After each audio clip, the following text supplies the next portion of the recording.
Millonario despierta dentro de un ataúd enterrado vivo en medio del bosque. Cuando todo parecía ser el fin, una mano pequeña comienza a cavar la tierra y quien lo salva es un niño de la calle, y lo que dice hace que el hombre caiga de rodillas. La lluvia caía fina sobre el bosque de pinos en las afueras de Ciudad Juárez. Un velo gris que envolvía los árboles y susurraba secretos antiguos entre las hojas húmedas. El aire frío, cargado de olor a tierra mojada y resina, se adhería a la piel de Diego, un niño de 10 años, flaco, con el rostro cubierto de polvo y los pies descalzos hundidos en el barro pegajoso. Sus manos pequeñas, marcadas por cortes de tapas oxidadas y callos prematuros, rebuscaban entre la maleza, buscando latas, cables de cobre o cualquier desecho que pudiera vender en el deshuesadero de don Raúl, un hombre de voz ronca y mirada desconfiada, que pagaba unos pesos por metal y plástico. Diego conocía cada rincón de ese bosque olvidado, un lugar donde la ciudad parecía desvanecerse, dejando solo el murmullo del viento y el crujido de ramas secas. Sabía dónde las corrientes de agua arrastraban botellas vacías, donde los turistas dejaban garrafas de refresco y donde el viento acumulaba pedazos de chatarra. A los 10 años, había aprendido a sobrevivir en las calles de la zona norte, invisible para el mundo, con el estómago rugiendo y los dedos entumecidos por el frío. Sobrevivía con lo que encontraba: un taco frío olvidado en una banqueta, un pedazo de pan duro en una basura, agua turbia de canaletas.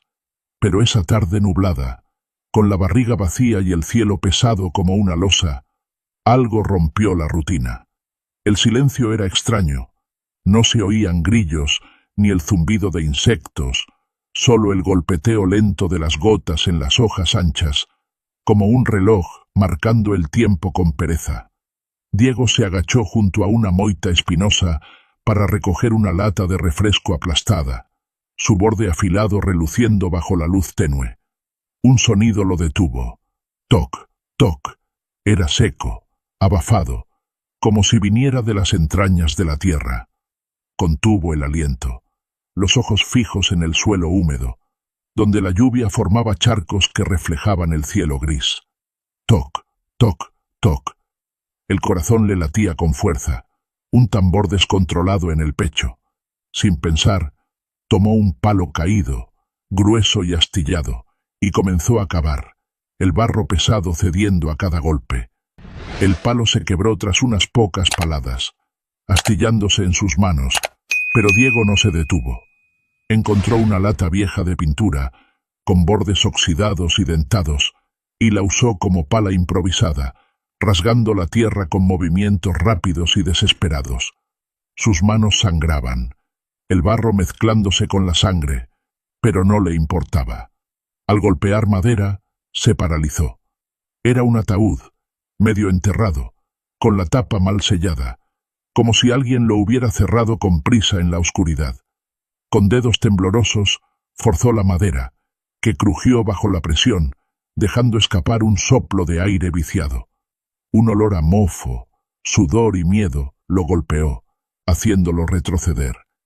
Dentro, un hombre cubierto de tierra, con los ojos abiertos y el pecho subiendo con esfuerzo, luchaba por respirar, sus manos arañando el aire como si aún estuviera atrapado en un sueño mortal.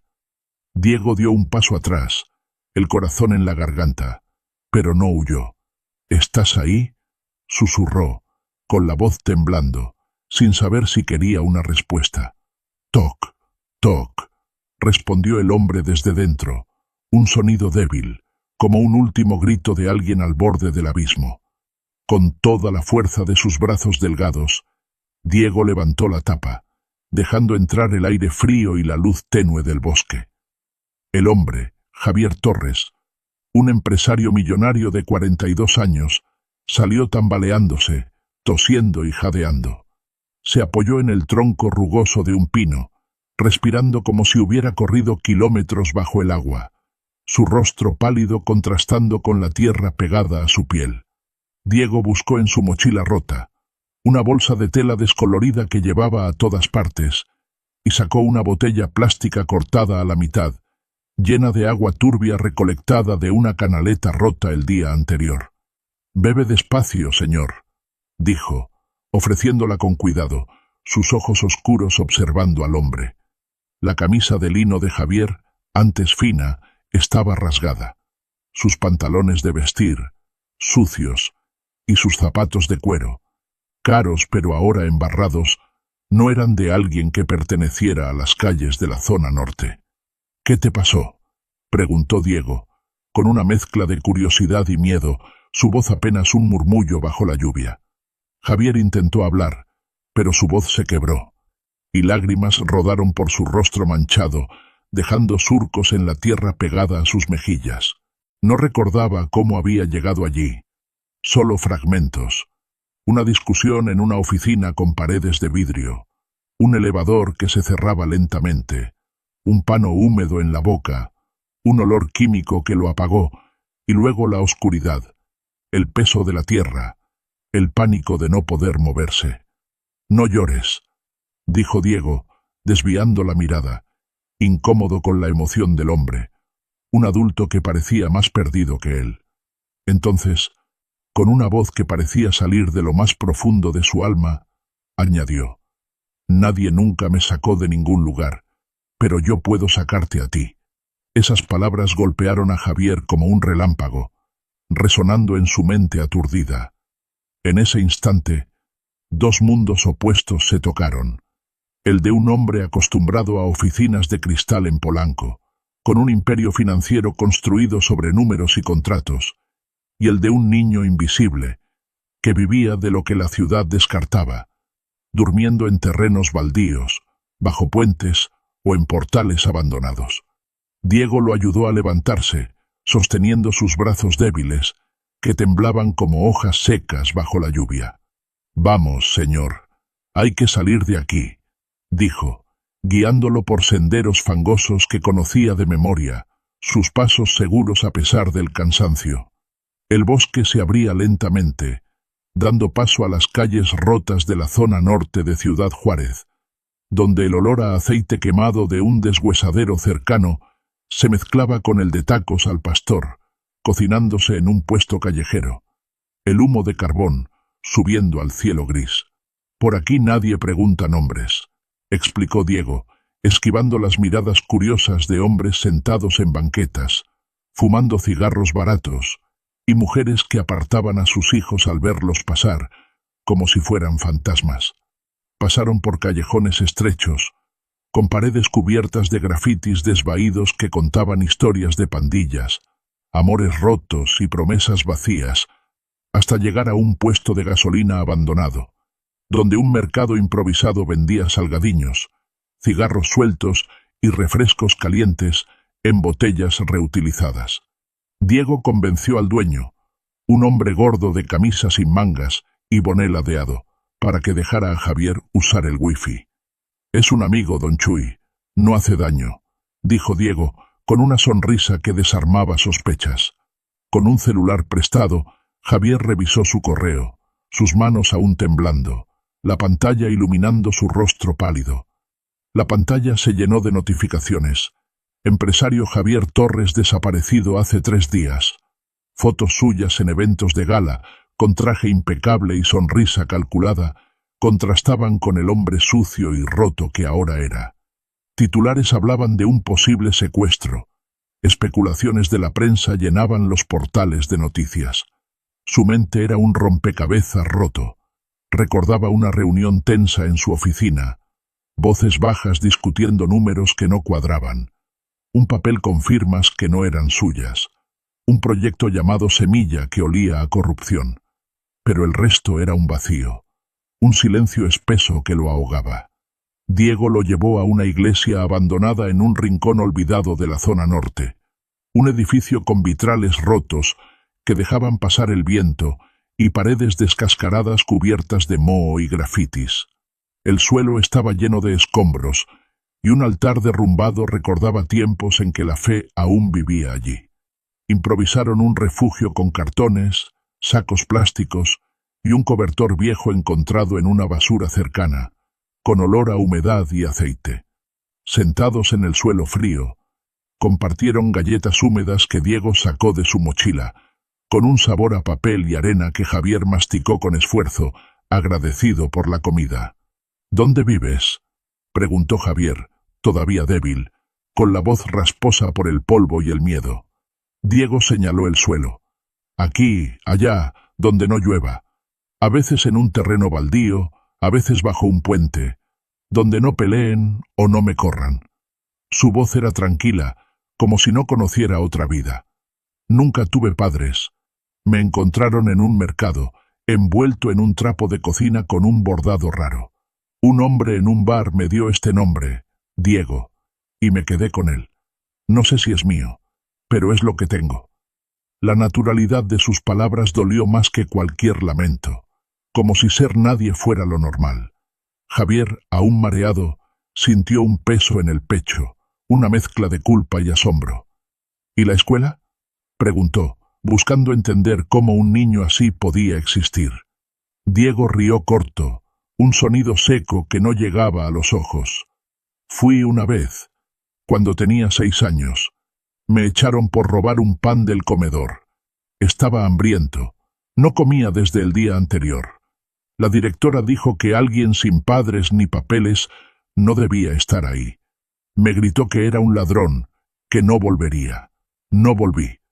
Javier cerró los ojos, incapaz de imaginar un mundo donde un niño así fuera descartado como basura, donde su existencia no valiera ni un pedazo de pan.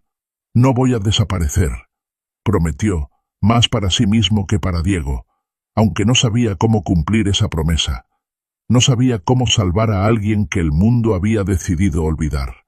De vuelta en su departamento en Polanco, un edificio de vidrio y mármol en el corazón de la Ciudad de México, Javier se sintió un extraño. El lujo de los muebles modernos, los cuadros abstractos colgados en paredes impecables, el silencio perfecto roto solo por el zumbido del aire acondicionado, todo parecía falso, como si perteneciera a otro hombre, a una vida que ya no le cabía. Notó detalles fuera de lugar. Su carpeta negra, donde guardaba documentos importantes de su empresa, había desaparecido. Una botella de vino tinto estaba abierta en la cocina, aunque él no la había tocado. Un cajón de su escritorio estaba ligeramente desordenado, como si alguien hubiera revisado con prisa y olvidado cubrir sus huellas. Encendió su laptop, con dedos aún temblorosos, y encontró correos con alertas de transferencias bancarias inusuales, reuniones de emergencia en su empresa y contratos con firmas que no reconocía. Había mensajes de socios que sonaban nerviosos, con frases evasivas como «necesitamos alinear los números» o «el proyecto Semilla debe seguir adelante». Algo sucio se movía en las sombras de su imperio financiero, algo que él había estado a punto de descubrir antes de despertar en el ataúd, enterrado vivo bajo la tierra fría. Mientras tanto, Diego seguía en la iglesia abandonada, recolectando latas en el deshuesadero de don Raúl, donde el olor a metal oxidado y gasolina impregnaba el aire. Compartía un pastel rancio, encontrado en una basura detrás de un mercado, con un perro callejero que lo seguía por las calles, un animal flaco con ojos tristes que parecía entenderlo mejor que cualquier humano. Diego pensaba en Javier, preguntándose si volvería. «Debe estar en su castillo, con sus cosas caras», murmuró, pateando una piedra en un callejón, pero una punzada en el pecho lo hizo dudar. No quería admitirlo, pero la promesa de Javier, esas palabras dichas en la iglesia, «no voy a desaparecer», se habían quedado grabadas en él, como una chispa en la oscuridad. Una noche, Javier apareció en la iglesia, con una garrafa de café caliente y panes con mortadela comprados en una panadería abierta las 24 horas. «No me fui», dijo, sentándose junto a Diego en el suelo frío, bajo la luz tenue de una lámpara de aceite que Diego había improvisado con una botella y un trapo. El niño sonrió, dejando caer su desconfianza por primera vez, y aceptó un pan con manos sucias, comiendo con hambre contenida, como si temiera que la comida desapareciera. «Pensé que ya estabas en tu mundo de ricos», dijo Diego, con un tono que mezclaba broma y desafío. Javier negó con la cabeza. Ese mundo no es tan bueno como parece. Hay cosas que no te conté. Le habló de los correos, los contratos falsos, la carpeta desaparecida. Alguien quiso que no volviera, Diego, y creo que tiene que ver con algo que estaba investigando. Algo grande. Diego escuchó, masticando lentamente, sus ojos oscuros brillando bajo la luz de la lámpara. Entonces, ¿por qué no luchas?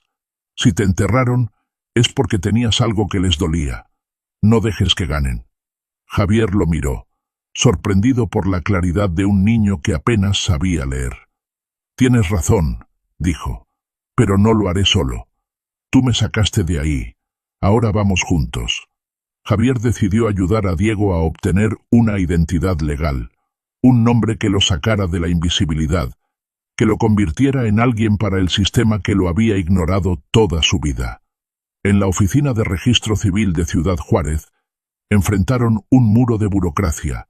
Llevaron a Diego, vestido con una camiseta limpia que Javier le había comprado, pero la funcionaria, una mujer de gafas gruesas y labios apretados, apenas levantó la vista de su escritorio.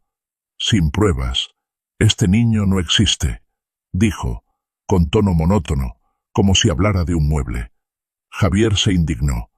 Está vivo, hablando, aquí frente a usted. ¿Y dice que no existe? La mujer suspiró indiferente. El sistema exige documentos, un acta de nacimiento, un CURP, algo. Sin eso no hay registro. Diego, callado, murmuró. Siempre he sido nadie. Javier lo tomó por el hombro, con una firmeza que era más para él mismo. No eres nadie, Diego, y vamos a gritar hasta que te vean. La funcionaria los despachó con un formulario que parecía diseñado para ser imposible de llenar. Exigía nombres de padres, fechas exactas, testigos que nunca existieron. Javier salió furioso, pero Diego, con una calma que dolía, dijo, «No es la primera vez que me dicen que no existo. Estoy acostumbrado». Esas palabras se clavaron en Javier, como un recordatorio de todo lo que estaba roto. Días después, una pista los llevó a doña Carmen, una enfermera de 82 años que había trabajado en el Hospital San Miguel durante 4 décadas. Viven en una casa pequeña en la colonia Anapra, un barrio de calles sinuosas y casas de blockho sin revoco, llena de fotos antiguas, muebles con olor a guardado y un altar con velas encendidas para la Virgen de Guadalupe. Doña Carmen los recibió con café en tazas agrietadas, sus manos temblando ligeramente al servir. Habló con cautela, como si temiera que las paredes escucharan. En los años 90, hubo cosas raras en el hospital. Bebés que desaparecían de la maternidad, registros quemados en un supuesto incendio del archivo. Decían que fue para modernizar, pero nunca se modernizó nada. Una enfermera, Rosa García, se fue de repente después de un escándalo. Los rumores decían que una madre se llevó al bebé equivocado, que hubo un cambio intencional, pero los jefes negaron todo. Rosa trabajaba en el turno de noche. Era callada, buena gente. Después de eso, nadie la volvió a ver. Dijeron que se fue a Estados Unidos, pero yo nunca lo creí. Javier anotó el nombre de Rosa en su celular, sintiendo un escalofrío que no podía explicar. Diego, callado, sacó un retazo de tela que siempre llevaba consigo, un pedazo de lino crudo con Ana bordado en letras azules desvaídas por el tiempo. Esto estaba conmigo cuando me encontraron, en un saquito de yute, dijo, con la voz baja, como si temiera que la tela se deshiciera al hablar de ella. Javier sintió que una pieza del rompecabezas comenzaba a encajar, aunque la imagen aún era borrosa, un rompecabezas con bordes rotos. En un depósito en la antigua casa de su familia, en una colonia residencial de la Ciudad de México, Javier revisó cajas de recuerdos, fotos de su infancia, cartas de su madre, objetos que no había tocado en años. Entre ellas, encontró una foto Polaroid de una fiesta en la casa de sus padres, Navidad de 1999. En el borde de la imagen, una mujer joven, Rosa García servía comida en una mesa, con una sonrisa tímida. Sus ojos, grandes y verdes, eran idénticos a los de Diego. Al revés de la foto, escrito con tinta azul desvanecida: Navidad 1999. Rosa con José. El corazón de Javier se aceleró. ¿Y si Diego estaba conectado con su propia familia? Era una hipótesis loca, pero no podía ignorarla. Recordó fragmentos de su infancia. Rosa, una mujer amable que limpiaba la casa, que a veces leía cuentos para él y su hermana cuando su madre trabajaba tarde. Había desaparecido cuando Javier tenía 10 años, la misma edad que Diego ahora. Nadie explicó por qué se fue, solo que se mudó. Investigaron juntos, revisando registros antiguos en el archivo de la prefectura, haciendo llamadas discretas a contactos en hospitales públicos y cartorios. Encontraron que Rosa García, nacida en 1974, había trabajado para la familia de Javier como empleada doméstica durante 5 años y desapareció en 2001 tras dar a luz en el Hospital San Miguel. No había acta de nacimiento para un bebé con su nombre, como si la criatura nunca hubiera existido. Un médico jubilado, amigo de la familia, accedió a hacer un examen de ADN en un laboratorio privado, usando una muestra de Diego y una de Javier. Los resultados llegaron 2 semanas después, en un sobre sellado que Javier abrió con manos temblorosas. Diego era pariente cercano, probablemente hijo de Rosa, lo que lo convertía en un primo o sobrino lejano de Javier. La verdad apuntaba a una red de tráfico de identidades que borraba niños del sistema, vendiendo sus nombres para adopciones ilegales o eliminándolos para encubrir crímenes. Javier, antes de ser enterrado, había estado cuestionando transferencias sospechosas en el proyecto Semilla, una iniciativa supuestamente benéfica que canalizaba fondos a ONGs de fachada y orfanatos con registros falsos. En el registro civil de Ciudad Juárez, bloquearon el registro de Diego por protocolos de seguridad jurídica. Un abogado de traje impecable, con gafas de armazón fina y una sonrisa que no llegaba a los ojos, dijo con tono neutro: «Hay restricciones vinculadas al nombre Torres. Pueden apelar judicialmente, pero será un proceso largo, con muchos pasos». Javier entendió. Alguien poderoso estaba moviendo hilos para mantener a Diego invisible, tal vez la misma persona o grupo que lo había enterrado a él. Esa noche, un paquete anónimo llegó a la portería de su departamento en Polanco, un sobre marrón sin remitente. Dentro, una hoja escrita con letras mayúsculas recortadas de un periódico. «Para, no desentierres lo que está enterrado». Diego, sentado en la iglesia abandonada, garabateó en su caderno, un cuaderno de tapa azul que usaba para escribir frases y dibujar con un lápiz gastado. «Si callar es ayudar al mal, quiero hablar, aunque me tiemble todo». Javier, decidido a no rendirse, contactó a Edson, un exinvestigador que le debía un favor. Se encontraron en un despacho improvisado en el barrio de México, un lugar con olor a papel viejo y café requemado.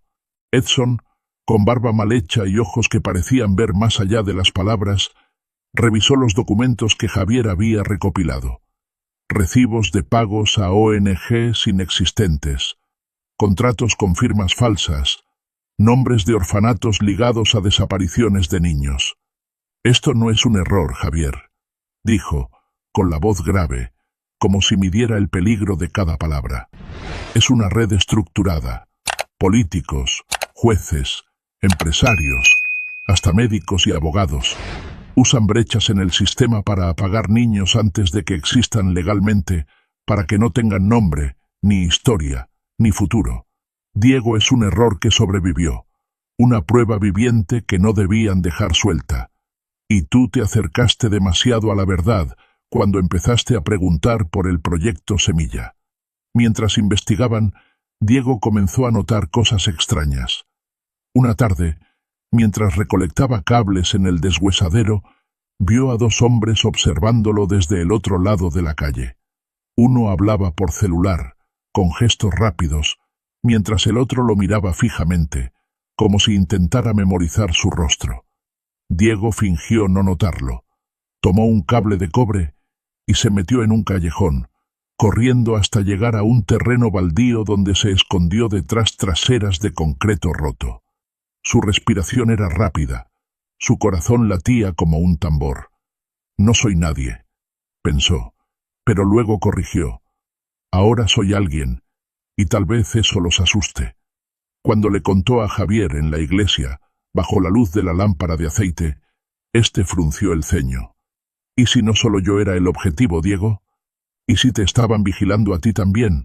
Porque eres una prueba de lo que intentaron borrar.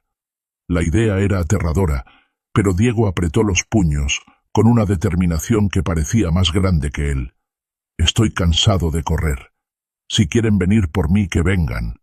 Pero no me voy a esconder más. Vamos a luchar juntos.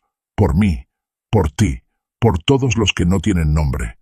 Javier, conmovido, asintió. Juntos, Diego. Hasta el final. Inspirado por la valentía de Diego, Javier fundó la Casa de la Esperanza en un terreno abandonado en la zona oeste de Ciudad Juárez, una antigua escuela municipal cerrada por falta de fondos. El edificio tenía muros agrietados, ventanas sinuletas y un patio cubierto de maleza, pero tenía potencial para ser más que escombros. Javier usó parte de su fortuna para restaurarlo, contratando albañiles locales, pintores y carpinteros de la propia zona norte, gente que entendía el valor de construir algo desde cero. La casa no era solo un refugio, sino un centro para dar nombres a los invisibles, un lugar donde cada niño pudiera ser registrado, recibir atención médica, aprender a leer, escribir y soñar con un futuro.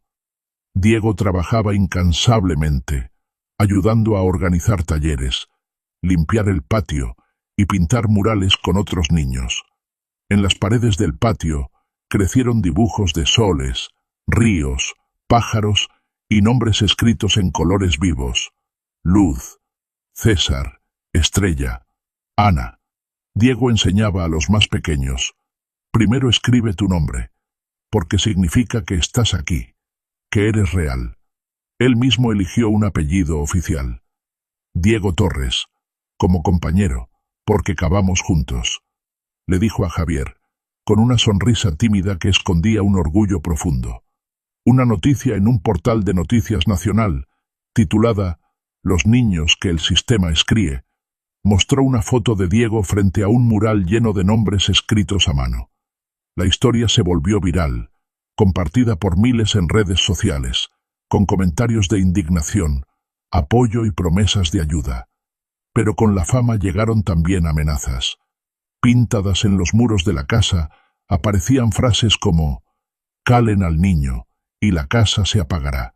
Una noche, un incendio destruyó los archivos, dejando un olor a gasolina que sugería un ataque premeditado. Diego, con el brazo vendado tras quemarse la piel al intentar salvar los documentos, escribió en una pared ennegrecida con pintura blanca encontrada en un banco. Apagar no es olvidar. Aquí vive la esperanza. Javier comenzó a reconstruir fragmentos de su propia historia, los recuerdos que lo llevaron al ataúd. Recordaba una noche en su oficina, revisando documentos del proyecto Semilla, una iniciativa que supuestamente apoyaba orfanatos y escuelas rurales, pero cuyos números no cuadraban. Había encontrado transferencias a cuentas en paraísos fiscales, donaciones a ONGs que no existían, nombres de niños que aparecían en listas, pero no en registros oficiales. Confrontó a sus socios en una reunión tensa, exigiendo explicaciones, pero solo recibió evasivas y miradas nerviosas. Días después, fue secuestrado, drogado y enterrado vivo. Me querían callar, le confió a Diego, sentado en la entrada de la casa, mirando el patio donde los niños jugaban con una pelota desinflada. Diego, con su cuaderno en las manos, respondió: «Entonces no te calles. Ellos pensaron que te apagarían, pero yo te saqué. Empezamos esto juntos. Ahora lo terminamos». Javier, con cuidado, reunió pruebas. Correos salvos en un pendrive, contratos falsificados, testimonios de exempleados que hablaran bajo anonimato, registros de reuniones secretas. Contactó a un periodista investigativo, un hombre conocido por exponer casos de corrupción en el gobierno. En una entrevista en vivo, transmitida en horario primitivo, Javier habló frente a millones. Me enterré vivo en un bosque de Ciudad Juárez, dentro de una caja de madera, porque estaba cerca de una red de tráfico de identidades que borra niños del sistema. Usan orfanatos y ONGs falsas para cubrir crímenes, vendiendo nombres, robando futuros. Pensaron que silenciándome, todo acabaría. Pero un niño que el mundo nunca vi, un niño sin nombre, sin nada, me vio. Diego me salvó. Ahora estoy aquí para hablar por él, por todos los niños que el sistema finge no ver. La entrevista sacudió a México. El hashtag número hombre del ataúd se convirtió en tendencia global, y un vídeo de Diego, grabado después de la entrevista, diciendo tímidamente, «Solo hice lo correcto porque estaba ahí», se volvió un símbolo de resistencia. La frase se imprimió en camisetas, carteles, posts en redes sociales, grafitos en muros de todo el país. La Casa de la Esperanza recibió una avalancha de apoyo. Donaciones de empresas privadas, universidades, ONGs internacionales, voluntarios que llegaban de Tijuana, Monterrey, México, hasta de comunidades rurales de Oaxaca y Chiapas. Se abrieron nuevas sedes en varias ciudades, con planes para escuelas, bibliotecas, clínicas y talleres de artes, música y escritura. Pero las amenazas no cesaron. Cartas anónimas llegaban al portón de la casa. Se cavaron su propio fin. Mensajes en redes decían, «El niño no durará mucho». Diego, sin embargo, no se dejó intimidar.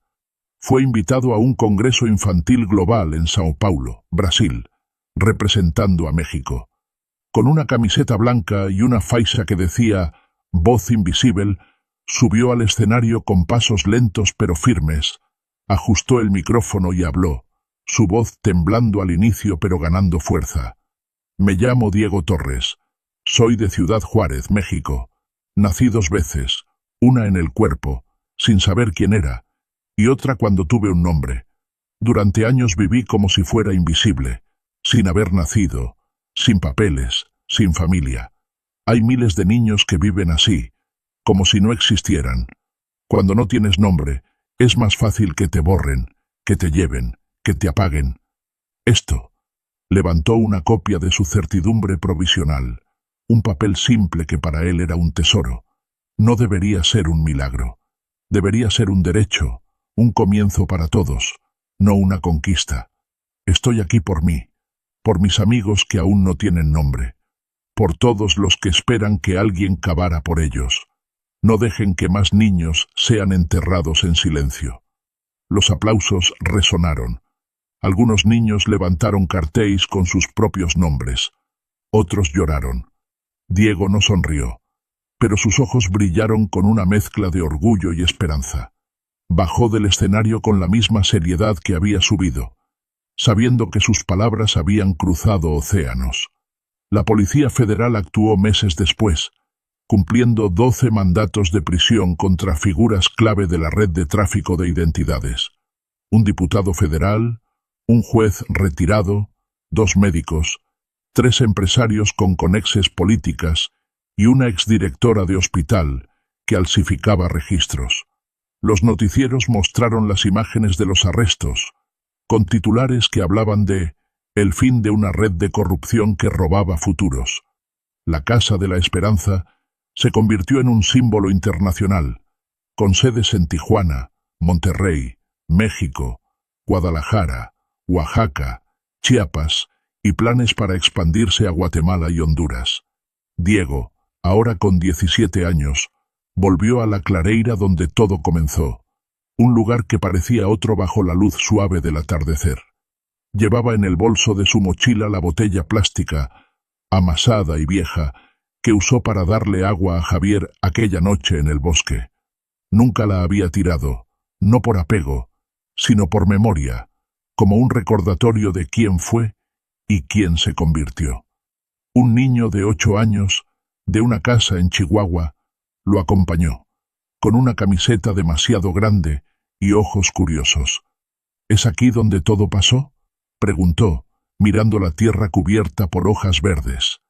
Diego asintió, señalando una placa de madera simple, clavada en el suelo, con letras talladas a mano. Aquí nació la esperanza. Sí, pequeño. Aquí, en este pedazo de tierra, en este despoblado, con miedo y con sangre en las manos, vi a un hombre atrapado, y supe que podía detener una muerte sin nombre. El niño tocó la placa con reverencia, como si fuera un tesoro. ¿Y tú cavaste?, insistió, con los ojos abiertos. Diego sacó la botella de su mochila, y la mostró, sonriendo por primera vez en el día. Con esto, con mis manos, con una lata oxidada. Todo lo que tenía lo usé. El niño rió impresionado. ¿Y por qué no te fuiste corriendo? Diego pensó un momento, mirando el horizonte donde el sol pintaba el cielo de naranja y púrpura. Porque nadie había cavado por mí. Nadie me veía. Pero ese día descubrí que podía salvar a alguien más, y si podía hacer eso, entonces tal vez también merecía ser salvo. El niño asintió, como si entendiera algo más grande que sus propias palabras. ¿Entonces cualquiera puede cavar?, preguntó, con la inocencia de quien aún creía en héroes. Diego se inclinó frente a él, extendiendo la botella con ambas manos, como si fuera una antorcha que pasara de una generación a otra. Cualquier persona puede, y tú lo harás, Pablo. Si ves a alguien que necesita ayuda, si escuchas a alguien está perdido, ya llevas una chispa dentro de ti, y esa chispa crece, quema, ilumina todo. Pablo tomó la botella con cuidado, sosteniéndola como un trofeo, con los ojos brillando bajo la luz del crepúsculo. Diego señaló la placa. Dice aquí que la esperanza nació en este lugar, pero lo que no escriben es que ella camina con nosotros. Vive cuando la cuidamos, cuando la compartimos. Al fondo, el grupo de niños visitantes los llamó, con gritos y risas que cortaban el silencio del bosque. Era hora de volver.